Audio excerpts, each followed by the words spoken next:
Hey everybody.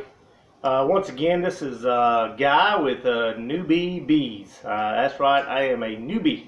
So I'm a new at beekeeping. That's exactly what that means. So anyhow, I'm just trying to teach you as I go. I am trying to learn, and hopefully the mistakes I made I can pass on to you and tell you a lot of things that other professional beekeepers are not telling you or just not saying. Uh, I'm not trying to sell you anything, so I don't have anything for sale, so I'm not trying to push any particular product. I'm just trying to tell you through trial and error what I have found and what I have figured out. So I'm sitting here in the shop and I've been building some new bee boxes and some 5-frame nukes and some few other things, and that's what I got going today. Anyhow, to kind of finish up where I left off, part 2 of where I told you my feelings toward a 5-frame nuke instead of a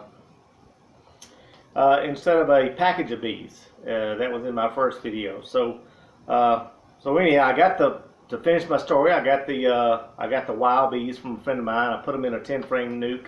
I started feeding them sugar water, and they just exploded like crazy. They just grew and grew like you wouldn't believe. Next thing you know, I was adding a new 10-frame box on top, and that was filling up. And what a lot of people don't tell you now is whenever your box gets about 80% full, you better start adding another box or adding something, because they're going to start generating or creating queen cells, and then they'll leave.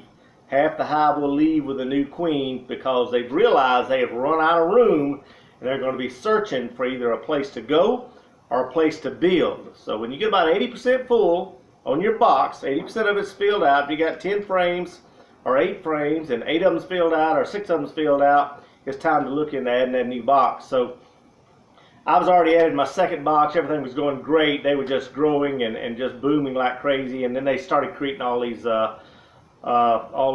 queen cells. Now, queen cell is like a, oh, it looks like a little miniature, like a caterpillar, pretty much, kind of hanging on to one of the combs. It's like a comb that's been sticking out. Part of the comb is sticking out, and they build that to give the queen, because she's so much larger, to give her more room in order to be able to grow.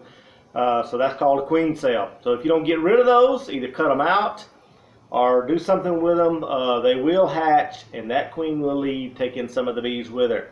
Now, if you want to generate some more boxes and stuff, you cut that cell out, move it to another box, so on and so on. So anyhow, this is what I did. I decided to, some of the queen cells was right close to hatching, very close to hatching. So I decided to move them over to another box. I went and bought me another 10-frame box. I moved a layer of bees, some honey, and the queen cells, oh, about 2 frames maybe, over into a 10-frame box. That was where my mistake was. Hive beetles took over. Let me explain that to you, how I break that down. If you're living in a small 1-bedroom apartment and someone was going to break into your apartment, you could pretty much defend it because it's not very big. You can see all of it. But if you're moving into a mall, someone could break in the back door or the side door or whatever, and they might be there for weeks before you'd even know it. So that's how hive beetles work. They come into a hive, they come into a larger hive, which is what mine was, a 10-frame box. My bees were only working on the 3 middle frames. So it gave all this extra space for all the other hive beetles and stuff to move in and start generating. And when those things start generating, they will explode. They will lay millions and millions of eggs. In just a couple of days, you'll have thousands and thousands of tiny little worms that look like maggots all over your hive, and it'll get all slick and slimy. And what the hive beetle does is they eat the larva that the queen is laying. Therefore, you can't generate any new brood, any new workers, or anything to fight the hive beetle off. So eventually, they will take over. And that's what they did to mine. They took over by the thousands because I had too big of a space and not enough bees to fill it. In hindsight, had I put those 2 small frames or 3 small frames into like a mini mating nuke box, or maybe a small 5-frame nuke box, they could have easily defended that. Because a honeybee cannot kill a hive beetle because they got this little hard black shell like a little tumblebug. So they basically just aggravate the stew out of them, and the hive beetle looks for a place to run. Sometimes they'll run into the ground, sometimes they'll run into a little hive trap, which is what you need. If you don't have a hive trap, you need to get some hive beetle traps or some little cloth-looking little things that you can put in the hive box. And what that does is the hive beetles have little spurs on their legs, and when they try to run across that stuff, they get kind of tangled up in it like it was barbed wire, and then they die there. So anyhow, the honeybees aggravate the hive beetles enough that they drive them to the bottom into a trap. They look for places to hide, and they can easily control them if they have a small enough area to control them in. In my case, I put a few bees in a great big box. Hive beetles took over, wiped out what brood I had, wiped out any new brood coming, and then those bees basically abandoned that box. So, you know, like a genius I was, I thought, well, I'll just move these frames back over into the other box, which is now a weaker box because I just moved part of my bees over to another box. So now these bees have left. This is now a little bit weaker because I've just moved a bunch of the bees. So now I move these frames back over. Little did I know, hive beetles get all in the top of the cracks of those little things. They get everywhere. You can't always see them, and you can't always see the larvae. So I actually moved hive beetles back over into my other box, and they exploded in that box. And with not enough bees to take control, next thing you know, hive beetles took control of that box too.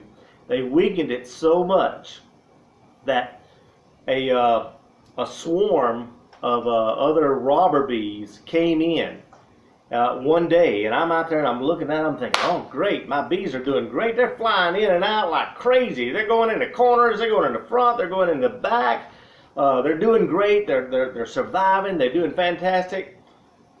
Those weren't my bees going in and out of the box. Those were robber bees going in and out of the box. And in about 2 days' time, they had completely robbed the entire box, and they had killed my queen. And so now I went from having a great hive, or a hive and a half, to 0 bees. That's right, I was now completely out of the bee business, and it happened just that fast. No one had ever told me these things about moving them to a smaller box or explaining the hive beetles and how they work. And let me tell you, hive beetles, they can fly. So even if you kill the ones down below, they can fly in from somewhere else. They don't have to crawl up into the box. They can fly into the box. Well, that's something you need to be very aware of. If you see one, there's probably 5 or 6 you don't see. And if they ever get a foothold in there, they can destroy your box in just no time at all. So I was now back to 0. I had no bees whatsoever. So I'm starting from scratch. I just recently purchased 2 new nukes and starting with a smaller hive, and I think I'm going to stay with the nukes and not go back to the 10 frame boxes, because honeybees, even in the wild, they like to build vertical. They would rather build from top to bottom, but since you're already starting at the bottom with a nuke, the only other place for them to go is they like to go up. So honeybees, they work in the center frames and work out. They don't always like to go all the way to the very outside of the box. If they have the opportunity, they would rather build up. So 5 frame nukes, you can start going upwards with those things. They'll build twice as fast. You can listen to other people like Barnyard Bees and Fat Bee Man. Both will tell you the same thing. So that's just some good ideas. They'll build just as fast in a 5 frame nuke. If you're harvesting honey, you can still stack them on top of each other and keep growing them that way, and that'll work great. So anyhow, just some food for thought. That was some of the mistakes I made. You know, next time we can talk about feeders. If you'll stay with me, I'll show you 3 or 4 different types of feeders that I've went through, and what didn't work, what did work, how they worked, how they didn't work. And I'll tell you the problems that I have, so that now that you're getting into this, you won't have those same problems now. And you don't have to just take my word for it, but you know, you at your own judgment. You can listen to other people too, but I'm not trying to sell you anything. I'm just telling you what works best for me. So this is a guy with Newbee bees, And I'm just getting started on this channel, so I hope you like my videos. When you start watching those things, just let me know if I need to add anything or explain anything better. I'm just trying to break this thing down into layman's terms, which so many of the other professional bee people do not, because they just assume that stuff people ought to know, and that was not my case, and I'm pretty sure it's probably not going to be your case. So thank you again for watching. You have a great day.